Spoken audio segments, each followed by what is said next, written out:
오늘 여러분들과 긴 시간 말씀을 나누지는 못하게 되었습니다마는 우리 중고청 연합수련회를 통해 주신 하나님의 은혜의 말씀과 비전 트립에 대해서 우리가 함께 생각할 기회를 갖는 것이 꼭 필요하다 해서 여러분들에게 잠깐 말씀을 드렸습니다.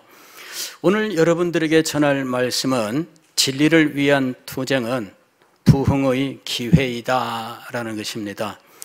성경 말씀은 에베소서 6장 18절로 20절 말씀을 읽었는데 본문의 배경은 이렇습니다. 사도가 에베소서 마지막에 마귀와의 투쟁에 대해서 교훈하면서 이 교훈의 제일 마지막에 이 기도를 이야기하고 있습니다. 모든 기도와 간구를 하되 항상 성령 안에서 기도하고, 이 기도는 마귀와의 투쟁에서 우리를 보호할 뿐만 아니라 마귀를 물리치는 도구이기도 하지요. 그래서 모든 성도를 위해서 기도하라 하면서 특별히 자신을 위해서도 기도해 달라고 기도에 부탁을 하고 있었습니다. 기도 제목은 이렇습니다. 19절 보니까 내게 말씀을 주사 나로 입을 열어 복음의 비밀을 담대히 알리게 하옵소서. 담대히 알리게 하옵소서. 왜냐하면은 현재 사도가 옥에 갇혀 있는 상황입니다. 지금 20절 보면은 그의 상황이 설명되어 있는데, 이를 위하여 내가 쇠사슬에 매인 사신이 됐다 이렇게 이야기합니다. 여기 사신은 메신저죠. 내가 쇠사슬에 매여 있다라고 이야기하는 것입니다. 그것이 사도 바울의 평생의 모습입니다. 그가 자유롭게 다닐 때에도 그는 항상 쇠사슬을 염두에 두고 살았던 인물입니다. 그리고 수많은 날 동안 또 여러 차례 쇠사슬에 매인 감옥에서 복음을 전해야 되는 자리에 있었습니다. 그러나 그는 두려워하지 않았습니다. 그리고 성도들에게 계속해서 부탁한 것은 내가 담대히 하나님의 말씀을 전할 수 있도록 기도해 달라. 또 내가 담대히 할 말을 할 수 있도록 기도해 달라 이렇게 부탁한 겁니다. 건강을 위해 부탁한 것도 아닙니다. 편한 삶을 위해 부탁한 것도 아닙니다. 그가 주께 받은 사명, 그가 지금 해야 되는 이 일, 그 일을 위해서 담대하도록 기도를 부탁했던 것입니다. 교회의 역사는 이렇게 사도 바울처럼 그가 갔던 그 길을 따라갔던 그 일을 통해서 하나님의 교회가 능력을 얻고 부흥하게 되었음을 보여주고 있습니다. 교회의 역사는 고난 가운데에서 담대히 복음을 전하고 할 말을 한 메신저들을 하나님께서 사용하셨다 하는 것과 그를 통해 진리를 흥왕케 하시고 교회를 부흥케 하셨다는 사실을 우리들에게 보여주고 있습니다.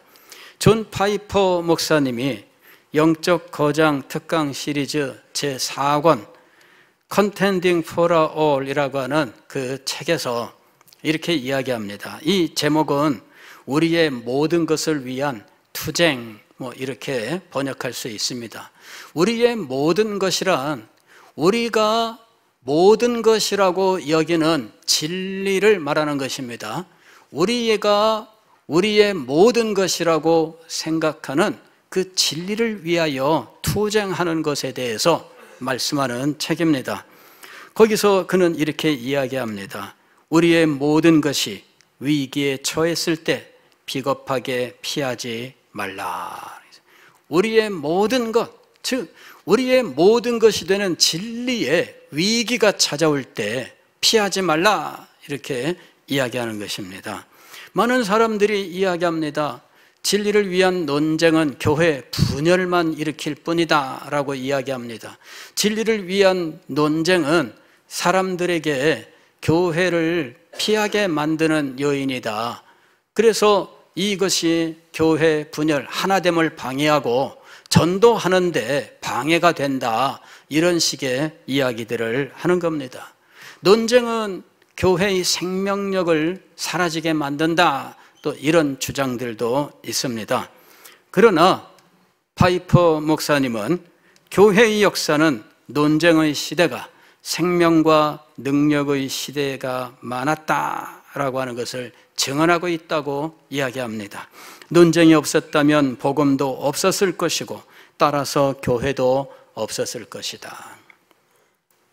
교회 안에서 진리의 논쟁이 일어났을 때 그냥 겸손하여 아무 소리 하지 않고 피하기만 했다면 교회의 진리는 오늘날처럼 선명하게 세워지지 못했을 것입니다. 교회의 역사는 교리가 바로 세워지는 역사였는데 교리가 세워지는 과정은 논쟁의 과정, 심지어는 이 치열한 투쟁을 통해서 세워지기도 했다라는 것입니다. 여러분, 삼위일체 교리가 세워지기까지는 100년의 세월이 걸렸습니다. 100년의 세월 동안 얼마나 많은 사람들이 이 교리 때문에 핍박을 당하고 추방을 당하고 망명을 가야 했고 깊은 산속으로 피하여 숨어야 했는지 모릅니다. 그러나 결국은 삼위일체 교리가 승리하면서 이 교리에서 이 교리가 하나님의 교회를 굳건하게 세우는 일을 하게 했던 것입니다. 파이퍼 목사는 논쟁을 통해서 교회가 크게 건강해지고 부흥하게 되었다라고 이야기하면서 사례를 3개를 들고 있습니다. 첫 번째 사례는 종교개혁입니다. 루터와 칼빈이 논쟁을 통해서 로마 교회의 잘못을 지적하고 그들이 논쟁을 통해서 성경적인 이러한 교리들을 바로 세워나가 개신교, 기독교가 세워지게 되었고 진리가 다시 빛을 발하게 되었고 하나님의 교회가 부흥하게 되었다라고 말씀합니다. 두 번째 사례로는 1차 대각성 시대에 조지 휘필드와 존 웨슬레이의 논쟁을 예로 들고 있습니다. 존 웨슬레는 알미니안주의 신학 사상으로 하나님의 예정을 부인하고 또 인간이 이 하나님의 은혜로 구원 얻는 바로 이 부분에서 인간의 믿음이라고 하는 인간의 역할이 있어야 한다고 말한 겁니다. 그래서 조지 휘필드가 자기의 대선배가 되고 자기의 멘토가 되었던 이 웨슬레를 향하여 그렇지 않다라고 말했던 겁니다. 그래서 이 웨슬레와 조지 휘필드 사이에 논쟁이 일어났고 그들이 이루었던 메소디스트는 둘로 분열하게 됩니다. 하나는 칼빈주의 메소디스트고 하나는 알미니안주의 메소디스트입니다. 그리고 이 알미니안 메소디스트는 후에 감리교라는 교단으로 발전하게 되고 이 칼빈주의 메소디스트는 주로 웨일즈 지방에서 웨일즈 복음주의 또 웨일즈 장로교로 발전하게 되는 겁니다. 이 메소디스트가 둘로 분열했지만 그 일을 통해서 오히려 이 웨일즈 칼빈주의는 복음에 더 충성하게 되는 일을 하게 된 것입니다.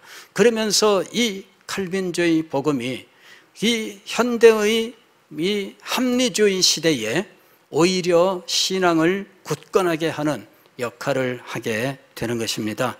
세 번째 사례로 미국의 2차 대각성을 들고 있는데 그 시대에는 찰스 피니라고 하는 인물이 부흥의 주역이었습니다. 그런데 찰스 피니의 부흥은 알미니우스주의 중에서도 극단적인 입장을 가지고 있습니다. 그는 원죄도 부인하고 우리가 믿음으로 구원을 얻는데 우리의 믿음이 순전히 나의 결단인 것처럼 가르치고 그렇게 행했던 것입니다. 그래서 그 시대에 그의 잘못을 지적했던 사람들이 있었습니다. 찰스 피니의 부흥의 불길은 엄청났습니다. 거기에 대해서 뭐라고 말을 하기가 쉽지 않았습니다.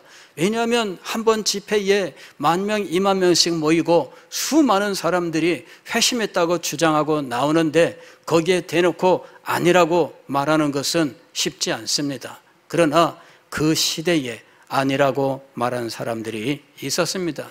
야사엘 네틀턴이나 라이먼 비치 같은 사람들이 칼빈주의 이 입장을 가지고 아니다라고 말을 하게 된 겁니다. 그러면서 그 시대가 지나간 이후에 그들이 아니라고 말한 것이 옳았다고 하는 것이 증명이 되는 것입니다. 교회는 계속해서 부흥하고 발전합니다. 그러나 아니라고 말해야 될 때 아니라고 말하지 않는다면 어떻게 될까요? 찰스 피니의 부흥은 미국 전역을 휩쓸고 지나가는 엄청난 불길이었지만 잘못된 것을 잘못됐다고 말할 수 있어야 하는 것입니다. 그래서 그는 이 세 개의 사례를 들면서 비겁하게 혹은 겸손이라는 명목으로 아무 소리도 내지 않는 것은 비겁하다라고 말을 하는 것입니다. 그러면서 오늘 우리 시대에도 침묵해서는 안 된다라고 말하는 것이죠. 저는 미국 교회, 20세기 미국 교회에 대해서 관심을 가지고 공부한 적이 있습니다. 20세기 미국 교회는 사실은 유럽에서 도전해온 자유주의와의 투쟁의 역사였습니다. 20세기 초부터 19세기 말부터 자유주의라고 하는 신학이 독일을 중심으로 해서 모든 신학교를 점령하고 이것이 일반 사회에 점점점 퍼져나가던 때에 미국에서는 개혁주의 진영이 바로 이 자유주의에 대해서 투쟁을 하고 있었습니다. 이 자유주의와 미국의 개혁주의의 투쟁에서 핵심 사항은 무엇이냐면 성경은 하나님의 말씀으로서 오류가 없다라고 하는 사실입니다.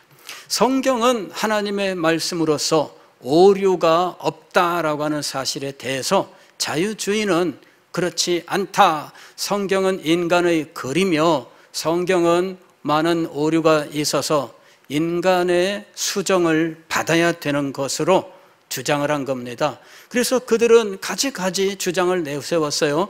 문서설이라든지 여러 가지 신학적 편찬을 가져가는데 그 모든 주장의 핵심에는 이 성경은 인간의 글로서 인간의 수정을 받아야 된다라고 하는 것이었습니다. 그래서 그들은 성경을 철저하게 해부합니다. 마치 이 소를 해부하는 이 도축업자처럼 소의 부위를 다 잘라내는 것처럼 성경을 잘라내는데 자기 임의로 잘라내어서 이건 이렇게 바꿔야 되고 저거는 저렇게 바꿔야 되는 거다, 그래야 맞다, 이런 식으로 주장하기 시작을 한 겁니다. 그에 대해서 개혁주의 진영에서는 하나님의 말씀은 오류가 없다. 성경은 사본상 오류는 있을 수 있지만 성경의 원문은 오류가 없다. 사본상 오류도 우리가 가지고 있는 고고학 발굴에 의해서 최소한으로 줄일 수 있다라는 것입니다. 그래서 하나님의 말씀의 무오류성을 말하기 위해서 성경의 영감, 계시의 영감에 대해서 말을 한 겁니다. 그러면서 20세기에 들어와서 성경의 무오류성에 근거하여 우리가 결코 양보할 수 없는 7개의 근본 교리가 있다라고 이야기를 한 겁니다. 그것은 자유주의에서 다 부인하고 있는 것들이었습니다. 그러나 우리는 이것은 양보할 수 없다. 이렇게 해서 근본주의 교리가 세워지게 되었는데 이 진영을 저쪽에서는 근본주의자들 이렇게 이야기를 하면서 비하하는 일이 있었고 이것이 20세기 동안에 근본주의자라는 명칭으로 비하하는 의도로 사용이 되었던 것입니다. 그러나 근본적으로 성경의 무오류성을 확신합니다. 성경의 영감과 무오류성, 이것을 믿지 않는다면 우리는 성경의 교훈들, 그 가르침들을 확신할 수가 없게 되는 것입니다. 그래서 이것은 양보할 수가 없어요. 1974년에 스위스 로잔에서 로잔 대회가 열렸을 때에 로잔 언약 카버넌트가 만들어지는데 거기에서도 성경의 영감과 무오류성에 대해서 선언을 합니다. 복음주의자들이 모여서 성경의 영감과 무오류성에 대해서 우리가 확실하게 믿음을 고백하고 이것을 붙들고 우리가 복음을 전해야 된다라고 말한 것입니다. 20세기 미국 교회는 성경의 영감과 무오류성에 대한 그들의 믿음이 승리했음을 증명하고 있습니다. 자유주의 세력들은 한때 승리한 것처럼 보였지만 그러나 20세기 후반에 가서는 이 성경의 영감을 믿는 사람들이 결국에는 승리했음을 보여주고 있습니다. 1920년대에 이 논쟁이 굉장히 치열하게 벌어졌습니다. 한때는 개혁주의자들이 승리하는 것처럼 보였지만 1925년을 기점으로 해서 1년 후에 갑작스럽게 무너지게 됩니다. 1925년에 원숭이 재판이라고 하는 것이 이뤄집니다. 테네시주에서 진화론은 가르칠 수 없다라고 주 법으로 정하는데 학교사 한 사람이 이제 이것에 대해서 반발을 해서 재판을 하게 되죠. 재판에서 결론은 어떻게 나느냐 하면 진화론을 가르쳐라 이렇게 결론이 나는 겁니다. 그러면서 창조론을 말하는 사람들은 과학적 사실도 모르는 무식한 자들이라고 하는 딱지를 맞게 됩니다. 그러면서 갑자기 1년 후에 교단의 모든 곳에서 개혁주의자들이 다 밀려나게 되는 것입니다. 그리고 모든 상황이 변화되는 것입니다. 그때에 프린스턴 신학교도 변화되고 그리고 그곳에 있었던 유수한 개혁주의자들이 교수들이 다 쫓겨나게 됩니다. 반트리나 보스나 메이첸이나 이런 사람들이 다 쫓겨나게 됩니다. 패배한 것처럼 보였어요. 나온 사람들이 웨스트민스터 신학교를 세우고 또 열심히 노력했지만 군소 그냥 신학교 작은 이런 사람들처럼 된 겁니다. 그때 그들은 실망하지 않았어요. 진리를 말하고 진리를 지키는 일을 했습니다. 해외 선교사들이 자유주의에 빠져서 성경의 영감과 무오류성이 아닌 다른 것들을 가르친다 해서 성경의 영감과 무오류성을 믿는 선교사들을 위한 새로운 독립선교회를 만듭니다. 이게 독립선교부예요. 그때 우리 교회를 설립한 해밀턴 선교사가 그때 바로 이 독립선교부로 자기의 소속을 옮긴 거예요. 왜냐하면은 그 개혁주의자들과 뜻을 함께해서 성경의 영감 교리를 포기하고 성경의 무오류성을 포기할 수 없었기 때문이죠. 그래서 독립선교부로 자기의 선교부를 옮기게 되는 것입니다.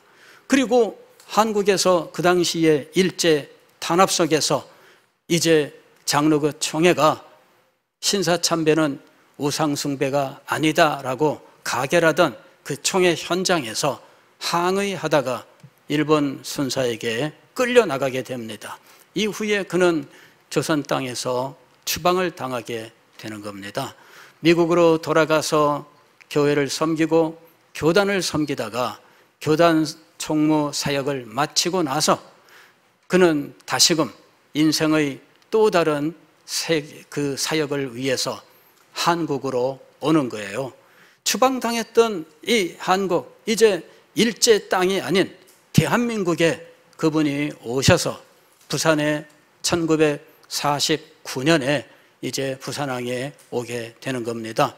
그리고 부산항에서 도착해서 충무동 쪽에서 이제 먼저 와 있던 선교사들과 함께 하다가 독립해서 교회를 세웠는데 그 교회가 바로 우리 교회입니다. 그리고 우리 교회를 세우고 얼마 있다가 유교가 일어나게 되는 거죠. 그리고 유교가 진행되는 도중에 미국 당국에 의해서 해밀턴 선교사는 미국으로 추방을 당하게 됩니다. 그 과정은 정확하게 알 수 없지만 그분의 회고록을 보면은 한국인 제자가 자기에게 와서 도움을 요청했는데 달러를 입금하고 인출하는 그 통장을 좀 빌려주시면 자기가 이렇게 이용하고 하겠노라 도움을 요청을 해서 자기는 도와줬는데 그게 외국환 관리법을 위반한 것이 된 거예요. 그래서 외국환 관리법 위반 혐의로 당국의 수사를 받고 결국은 추방을 당하게 되었습니다. 우리로서는 참 안타까울 수밖에 없는 일이었습니다.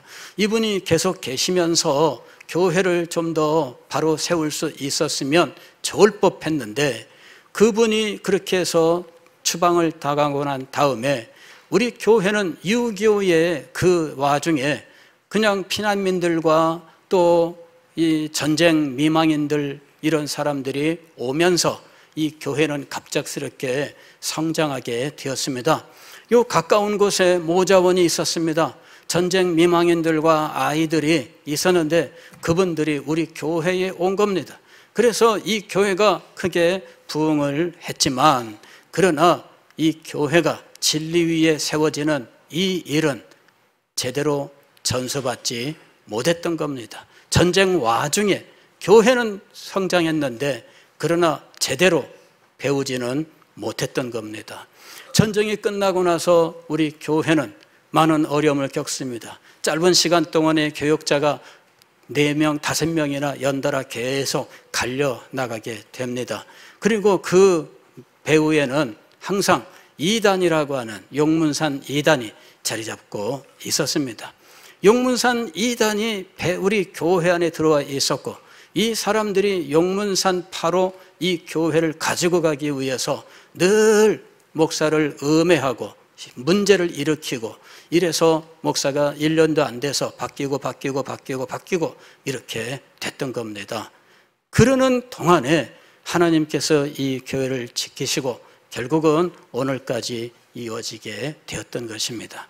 여러분, 교회가 진리 위에 바로 세워지는 일이 얼마나 중요한지 알아야 됩니다.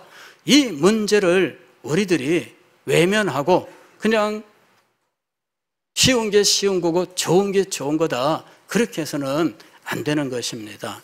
저는 우리 시대를 보면서 우리가 직면한 큰 이 진리의 문제를 깨닫고 있습니다. 여러분들에게 이 문제에 대해서 또 말씀을 드리려고 생각합니다. 왜냐하면 여러분들이 이 사실들을 다 자세하게 이해할 수는 없지만 그러나 분명히 문제가 진행되고 있다라고 하는 사실을 알아야 하기 때문입니다. 그리고 여러분들이 그런 소양을 가져야 이제 앞으로 진리 전쟁에서 우리 교회가 진리 편에 설 수 있기 때문입니다. 사랑하는 성도 여러분, 우리의 모든 것이 되는 진리를 위하여 투쟁하는 것을 두려워하지 마시기를 바랍니다. 이것을 귀찮다고 생각하지 마시기 바랍니다. 이것이 오히려 우리의 신앙을 선명하게 할 것이고 우리 교회를 더욱더 튼튼하게 세울 것이며 이 시대를 이겨나가는 능력이 되게 할 줄을 믿습니다. 하나님은 진리의 투쟁을 통해서 교회를 새롭게 하셨고 성도들을 순결하게 하셨고 그로 인하여 더욱더 부흥하는 은혜를 베풀어 주셨던 것입니다. 우리 시대에 우리 교회가 이렇게 주께 쓰임받는 교회가 될 수 있기를 주의 이름으로 축원합니다. 기도하겠습니다.